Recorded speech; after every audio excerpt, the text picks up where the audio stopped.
Welcome to my YouTube channel. Today, my viewers, my goodness, you have a good opportunity to meet the lady that makes this man be who he is. Betty Wangui wa Mulandi. I promised you, my viewers, that I'll try to talk to her nicely to see whether she can come. And this is the mother of my children and the mother of my 9 grandchildren. Imagine. Oh boy. God has been good. And I told you she will tell us the story about Paul, our youngest, that we've been telling you about. What went through her mind and her heart, those months of her son's, illness. Mother feels it more than the man. So welcome, Betty. This is my sweetheart, my darling, my partner in life. We've been together now for 42 years, going to 43.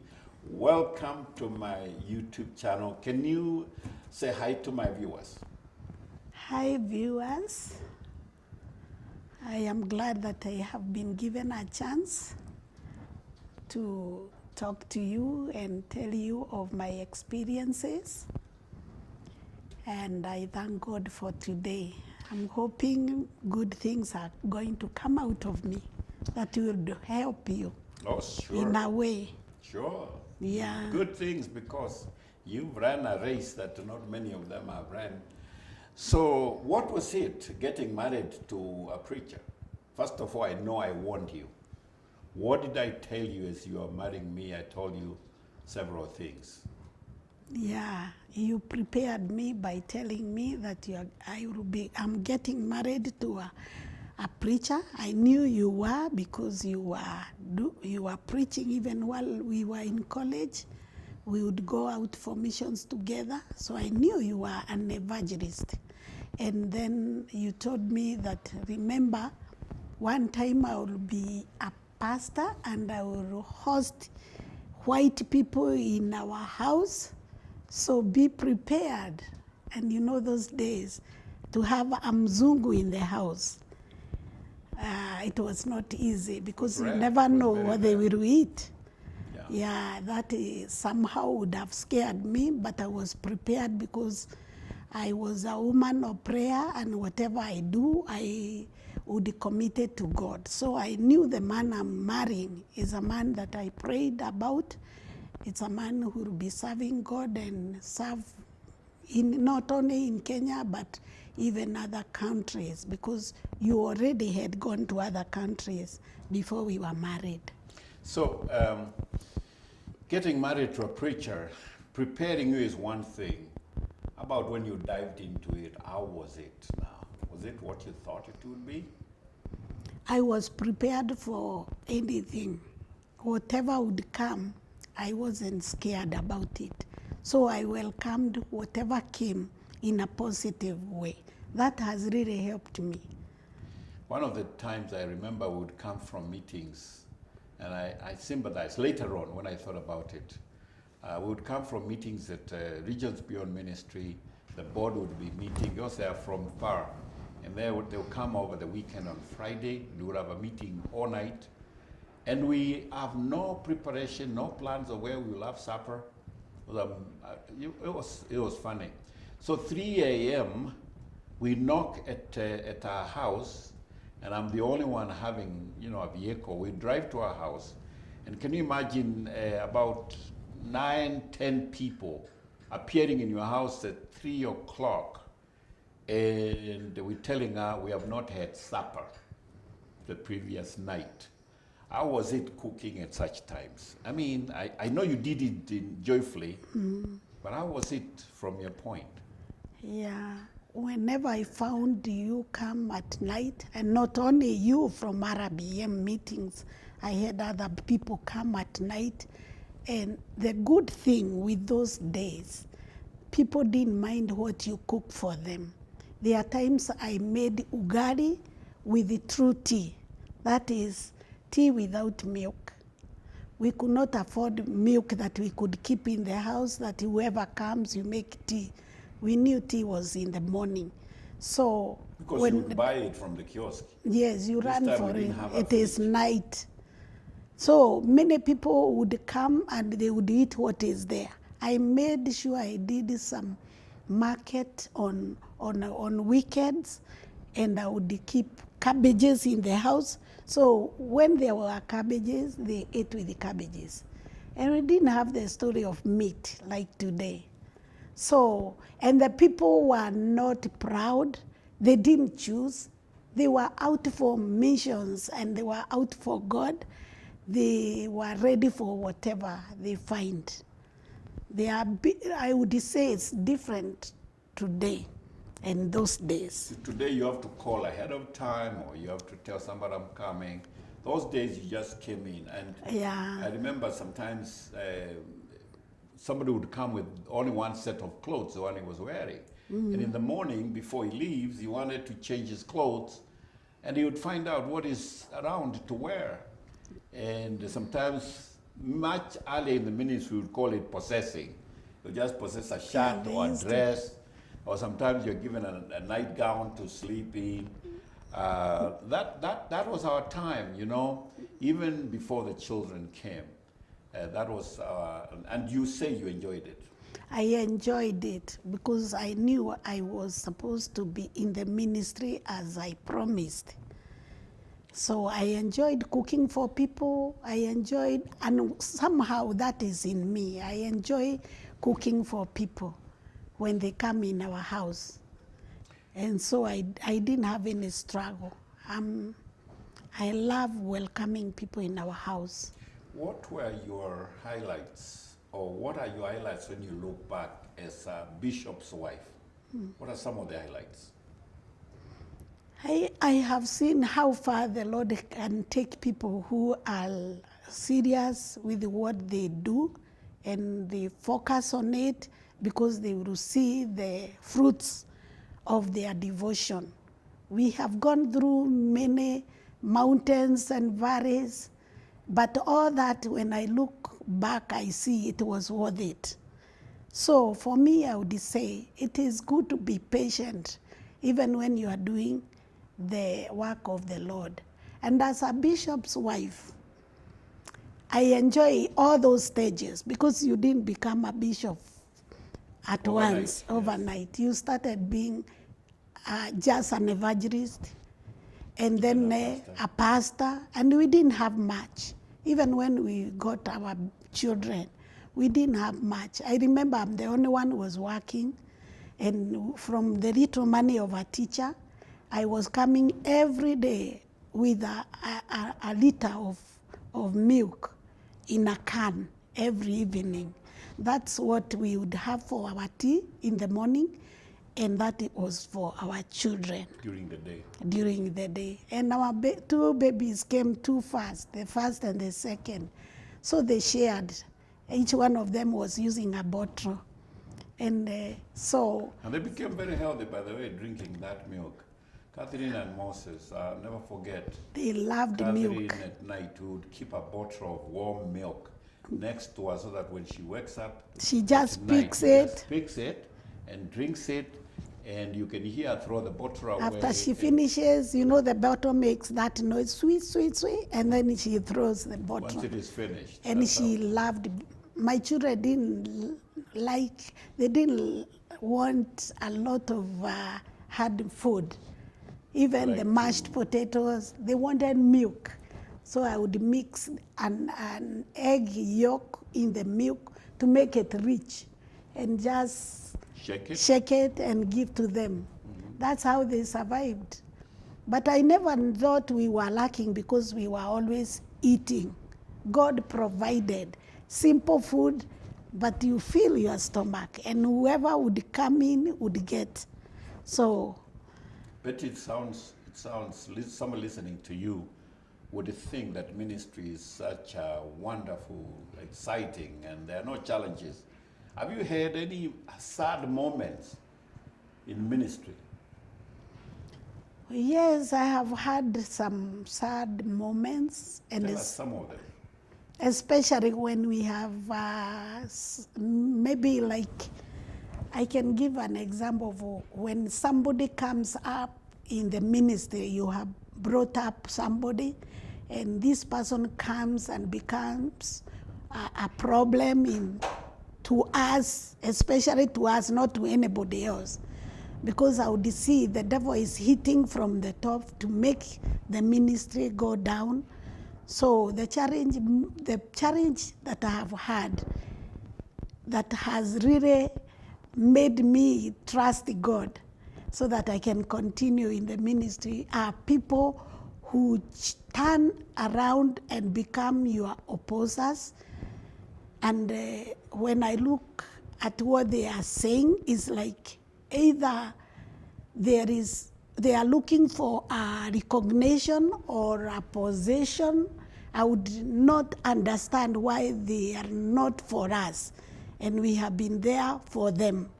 That becomes very hard for me, because when I take people, like in church, I like to be positive. I like to imagine we are serving people who love us as we have given our lives for them. But then you find somebody changing and even trying to get a group of people to support him or her, and sometimes even taking that group of people to himself and takes them away. That has been my challenge. And Wondering, it is not one. not even one, yeah. Yeah, as we continue in the service, you find in the ministry, you find somebody comes up again, another one. So such things, to me today, I would say, we have to have things like those to make us awake and even to help us to move from. Did you think at one time, didn't you want to begin to think maybe it is our own problem? Maybe they are doing that because we are the problem. Did you see yourself as a problem or us as a problem at one time? I never saw like we are a problem, but in my prayers, I would tell God, if there is anything that may have caused this person behave the way he is behaving, God, I pray that you may let us know so that we can change. Okay, that's one bad highlight you remember that happened. Any other disappointments in the ministry? Yeah. I'm sure you're quite a number. Yes, like sometimes you want to stir up people to do things with you in church, like in our local church, and you find, because I like doing things even when other people are doing, but you find like people are they don't see what they are supposed to be doing in the church. And I remember one time when we started the church, we were collecting flowers from wherever, like bougainvillea in people's fence. We cut flowers and put them in bottles and bring to church. And one time we missed to bring flowers when we were starting the church. And one of the members, a lady, came to me and said, "This is your work. You are the pastor's wife." And you know, I was young. I was also learning to be a pastor's wife. I didn't know how a pastor's wife should be. And that really got into me. I've never forgotten. You felt bad? That is my work, bringing flowers. Oh. And I imagined we should all of us work as one in unity and see what is needed in the church. Because some of them, we started with them. A few of them, let me say, started with us from day one. And so I expected them to see that we need flowers, we need the place to be cleaned, we need this. But now this particular one tells me it is my work. So I imagine me clean the church, the whole church, me bring the flowers. That was a sad one. Would you remember anything else? Anything else that would be a highlight, a negative? Oh, negative. Maybe the other challenge, I should say, is when the church is beginning, I was now the pastor's wife, And I didn't have an experience of like talking to the women and advise them. Some of them were married before I was married, and I had not done a lot of things to have an experience. So it was a little hard for me, because every time they would want to make a chair lady of the women, I was chosen. It was like automatically I have to be the chair lady. So I became a chair lady for years. Then these people expected everything. I give them everything, direction, plan. And you know, I'm also limited. There are things they would see and I could not see. But as we continued, as years went, God opened my mind and showed me that there is a time I should draw back, not in a bad way, but allow somebody else to lead, and I stay in that committee. And there are times I should even not appear in the committee and make them understand I will not be there, so that they can think without me. Because they were so limited to think or suggest. That was a little hard for me in the beginning. Now, later on in the ministry, Betty, later on in the ministry, your son is coming on, and before he comes on, you also, during Kabosho's time, you are made an associate pastor. You become a pastor in the same church where your husband is a pastor. And then within a short time, your son is also a pastor in the same church. And then people begin to say behind your back, I heard it myself, that Mulandi is trying to make this church a family church. What would be your response? How would you respond to that? For me, when I heard that people are saying, you know, they didn't tell me, they are saying that it is becoming a family church. Me, I looked at what the Lord says about a family. When you have children, you are supposed to commit them to God, because He says they are God's inheritance. And all through we pray, even before the child is born, when you are a Christian, you are praying that you may have children who will serve the Lord. And even serving the Lord is, they can be preachers, they can serve in different ways, but they should be serving the Lord. That is a wish of every Christian person or a parent. So for me, I said, they will say it, but I will not respond to them. We will stay the way the Lord has led. We will do the way the Lord has led us. Now, we didn't. Are you happy that all of us or part of our family are really in the ministry? Or you listen to those voices that we are trying to make the church a family church? Me, I didn't listen to those voices. I'm one person that never allow negative things get into me. You may not even know that things are happening around me, because I always become positive so that I don't hate those people. I see a spirit that is not good, a spirit sent from the devil to discourage. So instead of fighting the people, for me, I fight the spirit, the evil spirit that has been sent, that would discourage us from continuing in the service of the Lord. That is the one I always refuse. And when I refuse, it makes me have a better time with the people we are leading. Because we have led so many people who have come, gone to start other branches, others have transferred because of their jobs, but I can't remember standing with any of them to argue or to fight. I usually don't. I'm the type that doesn't like arguing or fights. Yeah, maybe because of my temperament.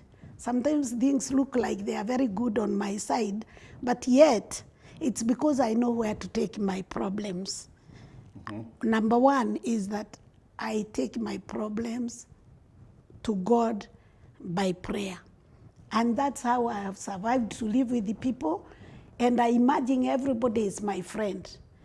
Might be some enemies, but for me, even to search for the enemy, I don't.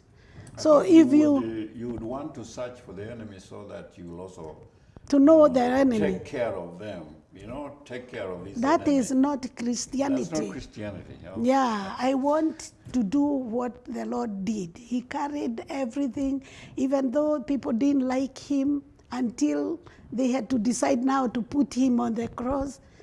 I want to be that example. Let people speak, let the people say, and let me on my side make them my friends. So you will never know. I don't know whether you as my husband knows any of my enemy that I cannot talk to. I don't know. Honestly, I don't know. Have you also ever seen me fighting with the women? And I have led hundreds of women in this church. Sometimes I wonder why you are so Good, eh? You are so good to the people, even when they are sometimes nasty. Now, one good one I want to ask you, Betty. What would you advise women, pastors' wives, bishops' wives? What would you advise them about ministry this far? Me, what I would advise the women that are ministers' wives is to support the ministry of their husbands and to become part of it. Not only, because there are those who say, it's my husband called, and that surprises me. When you are married, you became one. And you are given to that man to be a helper in everything. Ministry, his visions, you support. But for some, they feel this is him, and me, I'm just here. I need to tell the ladies who are a minister's wives to support their husbands wholeheartedly and to work with them. How do they support? Pray for them. Yeah.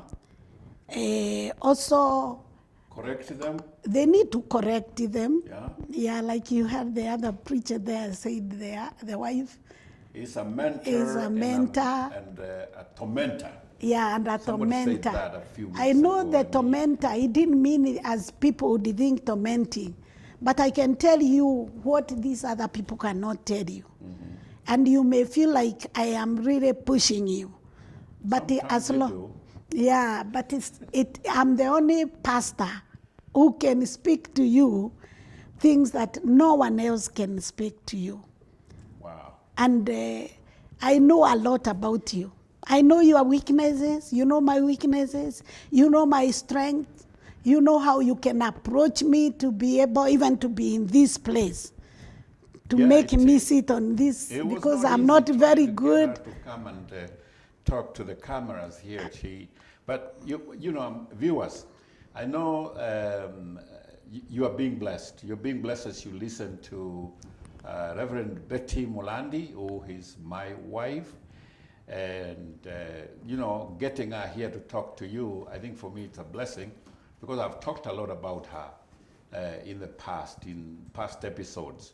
But today is a great privilege that you have this moment to listen to the wife of my youth. Amen. Right now, viewers, I want us to go to the next episode with Reverend Betty today, Mulandi's wife, and we're going to be talking about our experience, our work with our son being diagnosed 4th stage cancer, what really went through. So just a moment, in the next episode, let us meet there. And please, before you exit, make sure you subscribe to this Bishop Mulandi YouTube channel. Make sure you're part of this so that we inform you when we have a new episode coming up. And make sure you invite other people. Invite them to watch and to walk with you in this. God bless you very much.